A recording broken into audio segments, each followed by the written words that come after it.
Sveiki. Turiu šiokią tokią vaismedžių genėjimo patirtį, todėl žmonės manęs dažnai klausia, ką ir kaip ir kada daryti. Yra tokia nuostata, kad vaismedžius galima genėti ištisus metus. Iš dalies tai yra tiesa, tik tais reikia žinoti, kada ir ką konkrečiai jūs darote. Aš vaismedžius geniu visada anksti pavasarį, nes man tai yra pats geriausias laikas. Medžiai yra be lapų, labai aiškiai matosi, kuri šaka į kurią pusę išaugusi, kas reikalinga, ką palikti, ką išpjauti. Matosi labai gerai visa lajos forma. Rudenį nepatarčiau išpjovinėti storų šakų. Mano nuomonė, jos tada sunkiau gyja. Vasarą mes galim išgenėti vilkuglius, galim išgenėti šakas, kurios matom, kad tikrai auga netinkama kryptimi. Kas tai yra šakos augimas tinkama kryptimi? Šito jauno meduko pavyzdžių aš jums parodysiu, kaip turėtų būti formuojama laja. Būtinai turėtų būti lyderis. Lyderis tai yra pagrindinė šaka išeinanti iš stiebo, ir tai yra stiebas. Tai stiebas, kuris auga aukštyn. Štai aukštyn ir jisai nueina vienas. Lyderis turėtų būti vienas, nes jeigu yra keli lyderiai, jie tada vienas su kitu konkuruoja ir jums gali susidaryti dvigubą viršūnę arba trigubą, kas dar blogiau. Tai bus per daug sunki viršūnė, per daug didelė ir ateityje jūs turėsit problemų su ją. Formuojant vaismedį yra labai svarbu išpjauti tas šakas, kurios sudaro smailų kampą kamieno atžvilgiu. Štai šitos šakelės pavyzdžių aš jums parodysiu, kaip atrodo smailus kampas. Tai yra šaka, kuri, čia yra mano viršūnė, tai yra šaka, kuri auga taip. Stačiai, jinai gali būti, čia dabar mano yra arti viršūnės, bet tokios šakos gali išaugti bet kurioje kamieno vietoje. Tai tokias šakas reikia iškirpti, nes jos ateityje gali nuo vaisių greičiau išlūžti negu tos šakos, kurios auga stačiai kamieno. Galima jas iškirpti arba galima jas atlenkti, jeigu šakelė yra jauna. Atlenkti štai taip, sudarant statų kampą. Tada čia susidaro toksai storesnis žiedas žievės ir tokia šakelė netaip greitai išlūš. Ir jūs neprarasite šakos, jeigu ką. Galite ją tiesiog pririšti kažkur tai ir jinai su laiku įgaus tą savo formą ir ją išlaikys. Kitas variantas yra ją pakirpti ties pumpuru, kuris išeina į šoną, ir ateityje šita šakelė išleis naują viršūnę ir nueis į šoną. Šitaip augančios šakos greičiau ima leisti vaisines šakeles ir greičiau ima derėti. Šakos turėtų eiti į šonus, tai yra idealiausias variantas. Žinoma, yra šakų, ypatingai apačioje, mes galim palikti ir tokias, kurios eina šiek tiek į viršų, bet jos neturėtų eiti labai stačiai. Štai, žiūrėkite, šitoje vietoje šaka ėjo maždaug 45 laipsnių kampu, vėliau jinai išsišakojo. Nereikalingas šakeles aš nukarpiau, kurios nereikalingos aš jums papasakosiu šiek tiek vėliau. O toliau buvo nukirpta viršūnėlė šitos šakos. Čia nukirpta ir šaka nueina jau į šoną praktiškai stačiai kamienui. Jeigu pažiūrėtume, štai čia kamienas, tai šakelė eina jau stačiai kamieną. Čia aš jums rodau ant labai jauno meduko, bet principai yra tie patys. Ant tokio jauno rodau todėl, kad čia geriausiai matosi, nes ant didelio medžio parodyti šitus dalykus yra sunku. Štai šito šakelės pavyzdžių parodysiu pagrindinius principus, kurias šakeles arba kokias šakas reikia išpjauti, o kokias reikia palikti. Pagrindinės taisyklės yra tokios. Visos šakos, kurios auga stačiai žemyn, stačiai aukštyn, į kamieno, į lajos vidurį, yra iškerpamos. Taip, bet kalbam apie šitą šaką.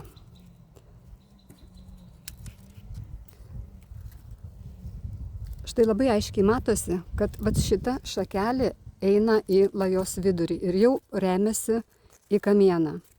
Mums jos nereikia, nes ateityje turėsim daug su ją problemų, jeigu paliksim. Iškerpam. Šita šakelė eina smarkiai į apačią. Jeigu čia ta šakelė būtų kažkur čia, toliau ant šakos, galėtume ją palikti ir tiesiog žemintume tada lają, kad jinai eitų šiek tiek apačion. Bet šiuo atveju, kadangi čia yra gana arti žemės, mums jinai taip pat nereikalinga, mes ją iškerpam. Dabar yra šakelė, kuri auga stačiai į viršų. Štai šita šakelė. Mums jinai taip pat nereikalinga, nes mes lają skleidžiam į šonus. Mes ją iškerpam. Ir čia yra dar viena šakelė, tuoj parodysiu aiškiau.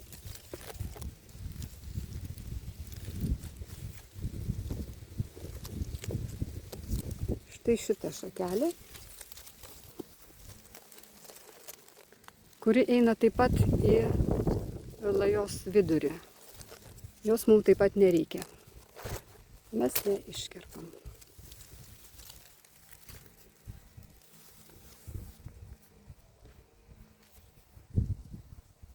Gavosi šaka su dviem šakelėm tokiam.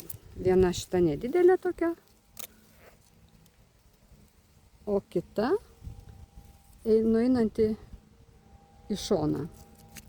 Šitą šakelę mes galim palikti, jinai kol kas mums netrūdo, nors perspektyva gali jinai persikirsti su kažkokia kita šaka, bet kol kas paliekam ir kad jinai šakotųsi, pakerpam jos viršūnėlę. Dabar parodysiu dar vieną dalyką, kaip auga šaka, kaip auga šakos iš, sakykime, senesnės šakos, kaip jinai augina naujas šakeles. Prie kiekvieno lapo, bet čia yra pumpuro užuomazga. Čia pumpuro užuomazga yra, čia pumpuro užuomazga yra, štai čia pumpuro užuomazga yra. Kai nukerpam viršūnę, mes visada paskatinam šitų pumpurų augimą. Reiškia, gal ne iš kiekvieno šito pumpuro, bet iš daugelio jų išaugs šakelės. Tokiu būdu mes galim reguliuoti šakos augimo kryptį. Tai yra šakos viršūnės augimo kryptį. Jeigu mes nukirpame viršūnę šitoje vietoje,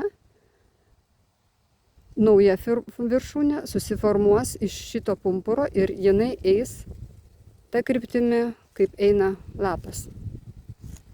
Tai viršūnė eis į tą pusę augs. Jeigu mes nukirpsime štai čia, viršūnė šito šakelės eis į tą pusę. O toj pusėje yra kamienas ir ta šakelė bus eis į lajos vidurį. Mums tai yra negerai. Todėl nukerpant viršūnę, patrumpinant bet kokią šaką, visada reikia atkreipti dėmesį, ties kuriuo pumpuru jūs nukerpat, ties kuriuo lapu. Nes jeigu jūs nukerpat ties tą vietą, Reiškia, iš tos vietos formuosis nauja viršūnė. Ir taip jūs pasirenkat kryptį, kurią nukreipėt šitą šaką.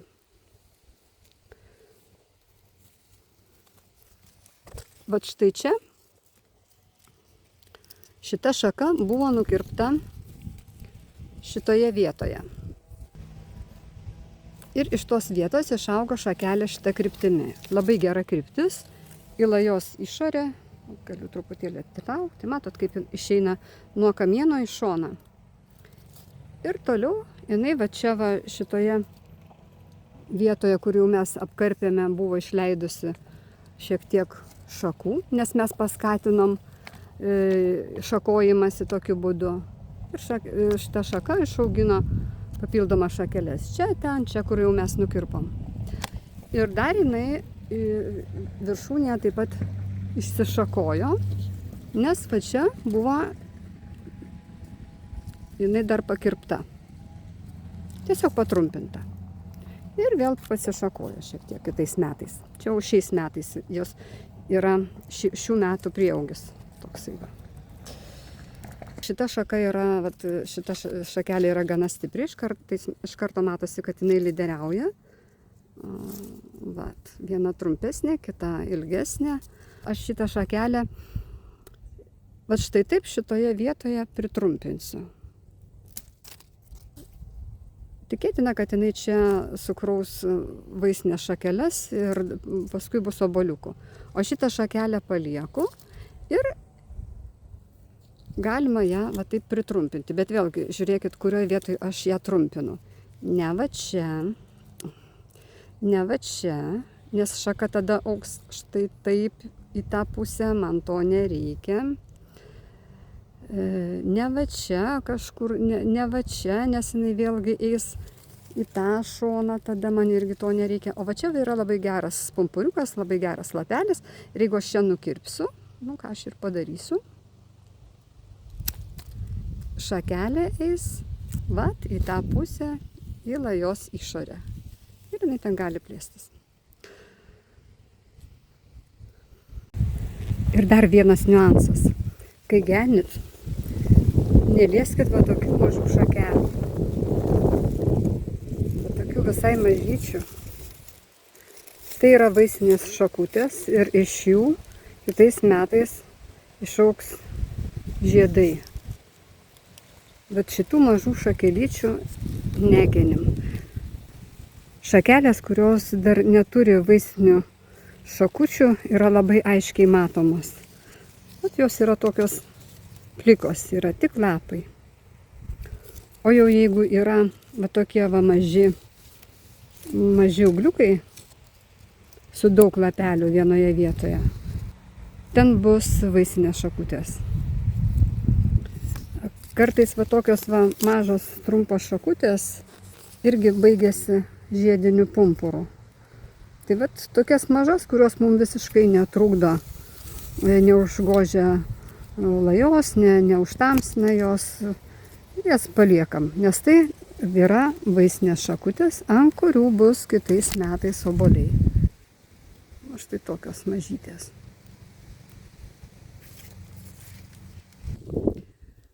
Ką dar galima daryti vasarą? Ir netgi rekomenduočiau, jeigu jūs tam turit laiko. Vaismedžiai, ypatingai kai juos pradedi genėti, jie ima leisti labai daug vilkūglių. Šitų vilkūglių būna tiek daug, kad paskui pavasarį turim labai daug darbo juos išgenėti. Tai galite savo šiek tiek pasilengvinti pavasarinį darbą tuo, kad vasarą tuos ūglius galite išlaužyti. Ypatingai tai aktualu kriaušėms, nes kriaušės augina labai galingus, didelius vilkūglius, metro ir daugiau aukščio, gana storus. Ir iškarpyti paskui mišką šitų ūglių yra tikrai labai didelis vargas. Vasarą, kada tie ūgliukai pradeda augti ir dar būna nesumedėję, jie labai lengvai išlūžta. Jie išlūžta štai iš šitos vietos štai šitos va vietos, o taip patraukus, nenoriu dabar to daryti, nes čia šakelė yra jau sumedėjusi. Ir išlūžta tiesiog vat, su šita visa pėdelė tokia. Net ne pėdelė, bet vat, šitos va vietos gražiai lengvai išsipeša. Tai vat, jeigu turite laiko ir norą, apeikite vaismedžius vasaros gal viduryje, kada jau jų ten priaugę būna. Ir išlaužykit šituos vilkuglius. Tokiu būdu jūs dar netgi apsisaugosit nuo naujų vilkuglių toje pačioje vietoje susidarimo. Nes pavasarį, kada mes iškerpam vilkuglį, ypatingai jeigu jisai būna storas, galingas, tai vat šitoje vietoje, kur būna pjūvis, vėl pradeda augti atžalos. O kai atžala yra išlaužiama, tada toje vietoje atžalos auga jau, jeigu ir auga, tai labai nedaug jų ir, žodžiu, daug mažiau bus šitų atžalų. Nes tai ypatingai kriaušės, ten kaip slibinai, trigalviai. Vieną nukirpai, tai 3 toje vietoje kiti užaugo. O kad šito neįvyktų, galite šitus vilkuglius išlaužyti. Aišku, tam reikia laiko, tam reikia noro, bet jeigu jūs norite to užsimti, tai bus tik tais dar geriau. Dar dažnas klausimas, kurioje vietoje pjauti šaką ar šakelę. Sėklavaisiams, tai yra kriaušėms, obelims, nepaliekam va čia strypelių, jokiais būdais. Va čia, matot, yra toksai vadinamas žiedas, toks sustorėjimas šiek tiek žievės. Tai va ties šitų sustorėjimo ir reikia kirpti šaką, norint, kad jinai gerai užgytų, kad žaizda likusi po to gerai užgytų. Vadinasi, šitą šaką aš turėčiau kirpti štai šitoje vietoje. Na, nežinau, bandau parodyti, bet nežinau, ar aišku. Bet šitoje vietoje. Šiek tiek virš žiedo. Tai yra tiesiog nuo žiedo pradžios.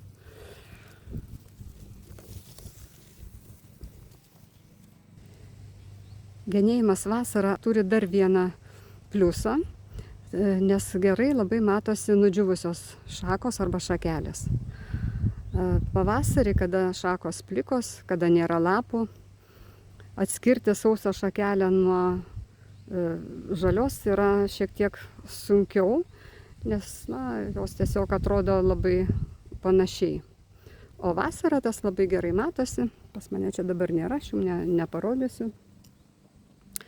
Bet šakelė be lapų jau aišku, kad jinai bus sausa. Genint vaismedžius labai svarbu ne tik tais nugenėti šakeles, nukirpti, kurios auga netinkama kryptimi, bet ir sumažinti tiesiog šakų skaičių tam, kad laja nebūtų labai tanki, kad kiekviena šakelė gautų pakankamai šviesos. Šakos nuo kamieno turėtų išeiti į skirtingas pusės. Nereikėtų šakų auginti arti viena kitos aukščio atžvilgių. Mažesniam vaismedžiui užtenka maždaug 70 cm, kad viena šaka būtų virš kitos, pavyzdžiui, šita šaka ir paskui virš jos eina kita šaka ir čia yra maždaug 70 cm. Vat štai nuo šitos šakos lygiagrečiai į viršų auganti šaka, tai yra šita šaka, yra maždaug metras. Vyresniem vaismedžiam, senesniem vaismedžiam šakos turėtų būti viena virš kitos ne žemiau kaip metras. Į lajos viršų šakos turėtų trumpėti, vėlgi, kad neuždengtų apačioje esančių šakų. Tai vat jeigu pirmame aukšte šakos yra gana ilgos, tai jau antrame lygyje jos yra trumpesnės. Taip va šita šakelė neužstos va šitom šakom šviesos. Ir į viršų yra dar trumpesnės ir taip formuojamas piramidės formos vainikas. Grįžtant prie klausimo, kada genėti, tai vėlgi galiu pasakyti, kad jeigu jūsų obelaitė, ar tai kriaušaitė, ar tai kažkoks kitas vaismedis yra nedidelis, jų mulaje visa labai aiškiai matosi, galit genėti bet kada.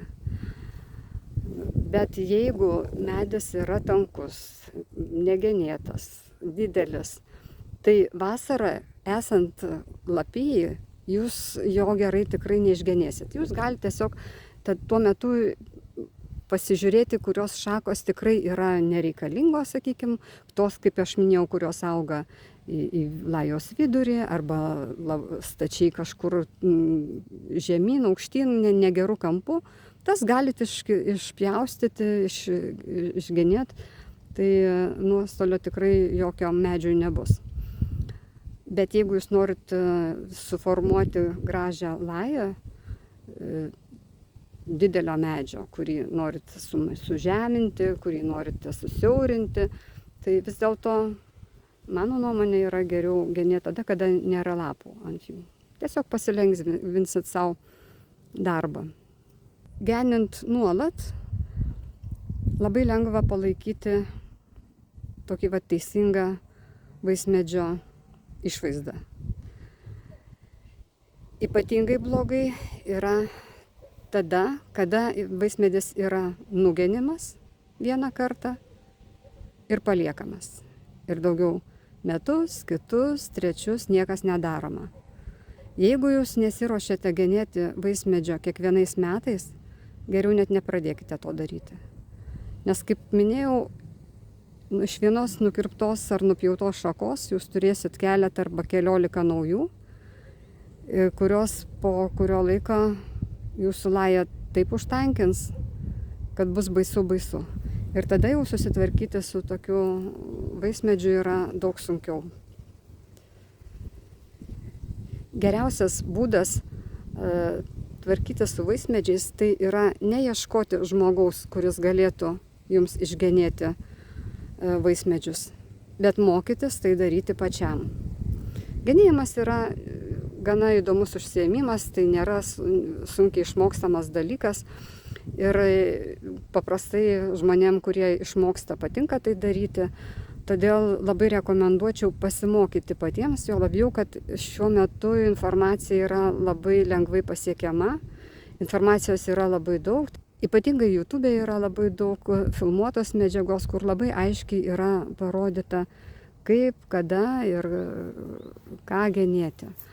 Tai pasirinkę informacijos pavasarį, jau turėdami šiek tiek žinių, galite imti sekatorių į rankas ir bandyti genėti savo augintinius. Ir pagaliau nuimsiu šitą supuvusį obuolį, kuris visą laiką man badė akis.